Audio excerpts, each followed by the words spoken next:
यो सरकार होइन, यो आततायीहरूको सरकार हो। यसले आतंक मचाइराखेको छ कानुन र बन्दुकको भरमा भनिराखेको मान्छे हो। म अझै पनि यो मञ्चबाट फेरि पनि भन्छु, हामीलाई अझै बन्धनमा राख्नको लागि विभिन्न विधेयकहरू हिजो मात्रै पारित गरिएको छ। हामीले गर्न सक्ने भनेको अदालत, तिमीले आदेश गर्दाखेरि पनि सरकारले मानेन, यसलाई मानहानिमा कारबाही गर भनेर हामीले मुद्दा उठाउने। अदालतले सकारात्मक आदेशहरू जारी गर्दा गर्दै पनि कतिपय अवस्थामा अदालतका आदेशहरूलाई पनि सरकारले बेवास्ता गर्ने, जबरजस्ती गर्ने त्यस्ता थुप्रै परिघटनाहरू हामीले भोगिराखेका छौँ। सार्वजनिक सरकारका मुद्दाहरू जहाँ देशलाई दोहन गरिएको छ त्यस्ता मुद्दाहरू पनि हामीले कतिपय अवस्थामा हार खाएका छौँ। राजनीतिक दलहरूले आफ्नो गोजीका मान्छेहरूलाई प्रस्तावित गरेर भर्ना गराउन सकिएपछि आफ्नो संरक्षण हुन्छ भन्ने ठानेर त्यस्ता मान्छेहरू भरिएको अवस्था छ। म सबैलाई दोष दिन्न, सबै अवस्थामा अदालतले न्याय दिएकै छैन पनि म भन्दिनँ। राजनीतिक गन्दाउने राजनीतिक दलका नेताहरू वा सरकारका प्रमुखहरूका विरुद्धमा लक्षित मुद्दाहरू सार्वजनिक सरकारकै मुद्दा भए पनि ती मुद्दाहरूलाई निष्क्रिय पारिएको अवस्थाहरू प्रमाणिक रूपमा हामीले अभिलिखित गरेर राखेका छौँ। यो सरकारी लापरवाहीका कारणले सरकार सम्बद्ध मानिसहरू, राजनीतिमा लागेका मानिसहरू र दलसँग सम्बद्ध मान्छेहरूले जानिकन सुनियोजित ढङ्गले सहकारीहरू खोल्ने, सबै पीडितहरूको पैसा निक्षेप त्यहाँ राख्न लगाउने आदि इत्यादि नियोजित ढङ्गले गरिसके पछाडि अनि यिनीहरूलाई तत्कालै पैसा दिनु नपर्ने अवस्था पनि आउन सक्छ भनेर त्यो अपचलन जुन तरिकाले गरिएको छ त्यो एक्कासी एउटै सहकारीमा एकैपटक भएको घटना होइन। त्यसपछि परिवारजनहरूबाट आफू अपहेलित हुनु परेको पीडा अनि न्याय खोज्दै तपाईहरूसँग सँगसाथ लागेर अनि फेरि हामी जस्तो मान्छेहरूसँग पनि के गर्न सकिन्छ कि गरिदिन्छ कि भनेर पछि लाग्नुपर्ने अवस्थाको सिर्जना यो वास्तवमा राज्य अव्यवस्थाको कारणले भएको हो। राज्य जिम्मेवार छ यसको लागि। भलै सहकारी कानुनहरू बने, सम्बद्ध कानुन नियमहरू जति भने पनि बने। अहिले त तपाईँ हामीलाई अझै बन्धनमा राख्नको लागि विभिन्न विधेयकहरू हिजो मात्रै पारित गरिएको छ, हिजो मात्रै, जसको प्रतिनिधि सभामा धेरै विरोध पनि भएको थियो, तथापि त्यो पारित भएको छ। हेरौँ कस्तो किसिमको परिणाम ल्याउँछ यसले, सरकार अझै कसरी चल्छ। हामीले के कुरामा ध्यान दिनुपर्छ भने कानुन बमोजिम गरिनुपर्ने कुराहरूमा अघि सुरेन्द्रजीले भनिसक्नु भएको छ, म बिचमा आइपुगेँ। हामीले प्रयास गरिराखेका छौँ। अब अदालतले आवश्यकता अनुसार सरकार कतिको जागरुक छ यस विषयमा भनेर आदेशहरू जारी गरेको छ र सबै सचिव, सम्बद्ध सचिवहरूलाई त हाजिरै गराएको पनि हो। अस्ति योभन्दा अघिल्लो पटकको पेशीमा हामी बहस गर्न बसेका थियौँ। अझै पनि त्यस्तै किसिमको आदेशहरू र प्रमाणहरू के छ तिमीहरूले गरे भनेका कुराहरू भनेर अदालतले खोजिराखेको छ र हेर्दैमा एउटै इजलासमा राख्न हामीले गरेको अनुरोध अनुसार अदालतले त्यस मुद्दालाई एउटै इजलासले हेरि पनि राखेको छ। अदालतको विषय आफ्नो ठाउँमा छ, अहिले विचाराधीन विषय भएको हुनाले मैले धेरै बोल्न चाहन्न। तर मेरो अनुभव के छ भने अदालतले सकारात्मक आदेशहरू जारी गर्दा गर्दै पनि कतिपय अवस्थामा अदालतका आदेशहरूलाई पनि सरकारले बेवास्ता गर्ने, जबरजस्ती गर्ने त्यस्ता थुप्रै परिघटनाहरू हामीले भोगिराखेका छौँ। अनि त्यस बखत हामीले गर्न सक्ने भनेको अदालत, तिमीले आदेश गर्दाखेरि पनि सरकारले मानेन, यसलाई मानहानिमा कारबाही गर भनेर हामीले मुद्दा उठाउने। त्यो मुद्दा उठाउँदाखेरि फेरि अब त्यो मानहानि हुने नहुने भए पनि तपाईँको समस्या कसरी समाधान पो हुन्छ र? हामीले त हाम्रो समस्या समाधान गर्ने हो नि। त्यो अवस्था सिर्जना हुन सक्छ पछिको अवस्थामा पनि। त्यसकारण मैले के भनेको भने अदालतको मुद्दाहरू कानुन बमोजिम छिनोफानो लाग्ने कुराहरू आफ्नो ठाउँमा छ, त्यसले लामो समय लिन सक्छ, त्यसबाट न्याय नै भइहाल्ला भनेर हामीले भनिहाल्न पनि सक्दैनौँ। त्यसकारण त्यो विषय उता नै छोडौँ। तर तपाईँहरूमा प्रतिबद्धता के विषयमा हुनुपर्छ भने यो सरकारी लापरवाहीका कारणले सरकार सम्बद्ध मानिसहरू, राजनीतिमा लागेका मानिसहरू र दलसँग सम्बद्ध मान्छेहरूले जानिकन सुनियोजित ढङ्गले सहकारीहरू खोल्ने अनि सहकारीहरूमा तपाईहरू जस्तो सबै पीडितहरूको पैसा निक्षेप त्यहाँ राख्न लगाउने आदि इत्यादि नियोजित ढङ्गले गरिसके पछाडि अनि यिनीहरूलाई तत्कालै पैसा दिनु नपर्ने अवस्था पनि आउन सक्छ भनेर त्यो अपचलन जुन तरिकाले गरिएको छ त्यो 81 एउटै सहकारीमा एकैपटक भएको घटना होइन।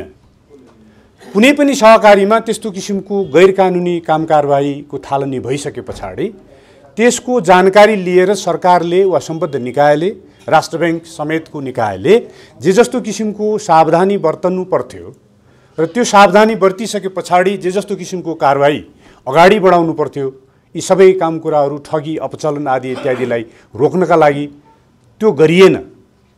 उनीहरूलाई उल्टै उत्साहित गरियो। एक ठाउँमा सहकारीले ठगेको छ सञ्चालकहरूले, अर्को त्यो रोग सबै ठाउँमा अधिराज्यभरि, यो काठमाडौँमा मात्रै भएको होइन, सबै ठाउँमा यो अनपत्यारिलो ढङ्गले सहकारी सञ्चालकहरूले बचतकर्ताहरूको रकम ठगेको अवस्था छ। त्यसकारण अहिले मुद्दा त उठ्यो, हामीहरू साथैमा भएका छौँ, आएका छौँ। मुद्दा उठ्दा उठ्दै हामी मुद्दा लडिराखेका छौँ। किन हो मलाई त्यति आशा छैन, अदालतैप्रति पनि त्यति आशा छैन, किनकि हामीले यो त सहकारीको मुद्दा भयो। सहकारी भन्दा पनि अझै संवेदनशील सार्वजनिक सरकारका मुद्दाहरू जहाँ देशलाई दोहन गरिएको छ त्यस्ता मुद्दाहरू पनि हामीले कतिपय अवस्थामा हार खाएका छौँ। यो कारण छ। त्यो कारण के हो भने सम्मानित अदालतमा जस्ता न्यायाधीशहरू जसरी नियुक्ति गरिनु पर्थ्यो त्यस्तो अवस्था पनि छैन। अदालतलाई राजनीतिक कब्जामा लिने काम सुरुदेखि भएको छ। यो कल्याण श्रेष्ठको पालादेखि भएको छ। त्यसमा राजनीतिक दलहरूले आफ्नो गोजीका मान्छेहरूलाई प्रस्तावित गरेर भर्ना गराउन सकिएपछि आफ्नो संरक्षण हुन्छ भन्ने ठानेर त्यस्ता मान्छेहरू भरिएको अवस्था छ। म सबैलाई दोष दिन्न, सबै अवस्थामा अदालतले न्याय दिएकै छैन पनि म भन्दिनँ, तर कतिपय अवस्थामा राजनीतिक गन्धाउने राजनीतिक दलका नेताहरू वा सरकारका प्रमुखहरूका विरुद्धमा लक्षित मुद्दाहरू सार्वजनिक सरकारकै मुद्दा भए पनि ती मुद्दाहरूलाई निष्क्रिय पारिएको अवस्थाहरू प्रामाणिक रूपमा हामीले अभिलिखित गरेर राखेका छौँ। त्यो अवस्था भएको कारणले म तपाईहरुलाई के मात्र निवेदन गर्न चाहन्छु भने उपाय भनेको सशक्त प्रतिकार सडकबाट गर्नु नै हो। त्यो भन्दा अरु उपाय छैन। अघि सुरेन्द्रजीले भन्नुभयो तपाईहरु सबै पीडित मान्छेहरु अधिराज्यभरिबाट नेपालमा काठमाडौँ केन्द्रित आन्दोलन गर्नु पर्दाखेरि यदि मेरो भागमा 5 जना मान्छे पर्छ भने पनि बरु म तयार छु भन्नुभयो नि। त्यो प्रतिबद्धता हामी पनि दिन सक्छौं। त्यसकारण हामी के भन्न सक्छौं भने मेरो एउटा सानो ल फर्म छ र त्यसमा अभियान पनि त्यसैबाट चल्छ, सत्य र न्यायको खोजी अभियान। 2, 4, 5, 7 जना मान्छेहरू त्यो अफिसमै सुत्नुपर्ने अवस्था आयो भने पनि जे जसरी हुन्छ काम चलाउ गर्नको लागि म त्यो अफिसै प्रयोग गर्न पनि दिन तयार छु। तर तपाईहरुको प्रतिबद्धता, तपाईहरु जस्ता पीडित मान्छेहरू सबैलाई सबै ठाउँबाट एकत्रित गरेर काठमाडौँमा ल्याउन सक्ने त्यस्तो किसिमको काम हुनु पर्यो। र त्यो नभइकन हुँदैन। यो सरकार वास्तवमा कल्याणकारी सरकार भएको भए अहिले जे जस्तो किसिमको मुद्दाहरू हामीले उठाएका छौं र त्यसमा कानुन सचिवले त बहसको क्रममा सरकारको गल्ती छ, हामी चुकेकै छौं भनेर बोल्नु भएको छ इजलास समक्ष। तैपनि सरकार समक्ष हामीले के माग गरेका हौं भने तपाईहरुलाई सायद सुरेन्द्रजीले भनिसक्नु भएको हुनुपर्छ, यो पैसा उठ्ने उठाउने काम कुराहरू कानुनका प्रक्रिया वा कानुनको प्रक्रिया नउठेको पनि कतिपय अवस्थाहरू छ नि त। त्यस अवस्थामा के गर्ने हो त? मान्छेहरू त उपचार गर्न नपाएर बिरामी भएर मरेका छन्, खान पाइराखेको छैन। कसैले अघि भर्खरै पूर्व वक्ताले भन्नुभयो कतिजना मान्छे आत्महत्या गरेर मरिसकेको अवस्था छ। यस्तो अवस्थामा सरकार यदि सरकार हो भने म त व्यक्तिगत रूपमा र अभियानको तर्फबाट यो सरकार होइन, यो आततायीहरूको सरकार हो, यसले आतंक मचाइराखेको छ कानुन र बन्दुकको भरमा भनिराखेको मान्छे हो। म अझै पनि यो मञ्चबाट फेरि पनि भन्छु, यो सरकार जस्तो छैन। सरकार जस्तो मात्रै हो भने अधिराज्यभरका यस्तो 72 लाख भन्दा बढी मान्छे पीडित सहकारीहरूका लागि यो समस्या समाधान गर्नको लागि हामी सरकार हौं। हामीसित बजेट नभए तापनि अरु विकास योजना, अरु कुनै पनि कार्ययोजनाका लागि तर्जुमा गरिएका बजेटहरूलाई घटाएर भए पनि हामीले यो आपतकालीन एउटा कोष खडा गरेका छौं र त्यो कोषलाई परिपूर्ण गर्ने काम पछि जसले ठगेको छ सहकारी सञ्चालकहरूले उनीहरूलाई पक्राउ गरेर कानुन बमोजिम कारबाही गरेर त्यो पैसा उपहार गरिसकेपछि पुर्ताल गर्ने गरिकन हामीले अहिले पीडित सहकारीहरूको समस्यामा यो बजेट प्रयोग गर्छौँ भन्न किन सक्दैन? हामीले त्यही कुराको माग गरेर रिट निवेदन दायर गरेका हौँ। अब हेरौँ, अहिलेसम्म अदालत केही हदसम्म पोजिटिभली आएको देखाएका छौँ हामीहरूले। त्यसको अन्त्य कसरी हुन्छ म अहिले भन्न सक्दिनँ। त्यसकारण त्यो मुद्दाको अन्त्य गराइबाट मात्रै तपाईँहरूको न्याय हुन्छ भनेर तपाईँहरू ढुक्क बस्नुपर्ने हुने अवस्था पटक्कै छैन। र अझै म अर्को पनि के कुरामा तपाईँहरूलाई ध्यान दिलाउँछु भने अदालतमा भएका मुद्दा बाहेक अदालतमा यस्तो मुद्दा पनि सिर्जना गरिएको छ। 300 भन्दा बढी सहकारीहरू वास्तवमा यो सङ्कटग्रस्त सहकारी घोषित गरिनुपर्छ भन्ने त हाम्रो लवकुशजीले दिएको रिपोर्ट अनुसार पनि हामीले बोलिराखेकै छौँ। यहाँ के भइराखेको छ भने त्यो माग अनुसार होला वा के हो, सरकार एउटा दबावमा परेर हुन सक्छ। कुनै सहकारीहरू एकाध घटनाक्रमको रूपमा त्यसलाई सङ्कटग्रस्त घोषित गरिएको अवस्था, जस्तै सुमेरुलाई पछिल्लो समय सङ्कटग्रस्त सहकारी घोषित गरिएको छ। मैले तपाईँहरूलाई जानकारी दिन खोजेको कुरा के हो भने सुमेरुका सञ्चालकहरूले तपाईँहरू जस्तै पीडितहरूलाई भ्रममा पारेर सुमेरुले माग गरे अनुसारको हामीलाई व्यवहार चलाउने ब्याज आदि इत्यादि दिइराखेकै छ भन्ने बेहोरामा कागज आदि इत्यादि गराएर त्यसमा सही हस्ताक्षर गराएर निवेदन बनाएर अनि अदालतमा हामीलाई सङ्कटग्रस्त घोषित गरेर काम गराउन दिएन। त्यसकारण सरकारको सङ्कटग्रस्त घोषित गराइने सुमेरुमाथि सहकारीमाथिको निर्णय बदर गरिनुपर्छ भनेर मुद्दा समेत गएको अवस्था छ। सुमेरुको तर्फबाट हामी हेर्दैछौँ त्यो मुद्दा। हामी सम्भवतः अब आउने पेशीमा हामी हस्तक्षेपकारी निवेदन लिएर जाँदैछौँ। यस्तो होइन, यिनीहरूको माग अनुसार गर्नु हुँदैन, सहकारीहरूले यिनीहरूले करोडौँ रुपियाँ ठगेका छन्, यिनीहरूको माग अनुसार कारबाही गरिने हो भने वास्तवमा अर्को अन्याय हुन जान्छ, अदालतबाट अर्को अन्याय थपिन जान्छ, त्यो गरिनु हुँदैन भनेर हामी सुमेरु पीडितहरूको तर्फबाट हामी हस्तक्षेपकारी निवेदन लिएर जाँदैछौँ। अब आउने पेशीहरूमा सायद 2-4 दिनभित्रै हुनेवाला छ। मैले के मात्रै तपाईँहरूलाई जानकारी गराउन खोजेको भने कुनै पनि सहकारीहरूले तपाईँहरूलाई भर भुलैयामा पारेर फेरि पनि यस्तो भएको होइन, यो सहकारी ठिकै छ, सञ्चालनकै अवस्थामा छ, यसलाई रोकिनु हुँदैन, अप्ठ्यारो पारिनुहुन्न भन्ने किसिमका खेलहरू राजनीतिक तिगडमका आधारमा, पैसा र बल पाखुराको आधारमा सोझा पीडित सहकारी निक्षेपकर्ताहरूका विरुद्धमा यस्तो खेलहरू भइराखेको हामीले पाइराखेका छौँ। त्यो मुद्दा यसको एउटा नमुना हो जसको प्रतिकार हामी गर्दैछौँ सर्वोच्च अदालतमा।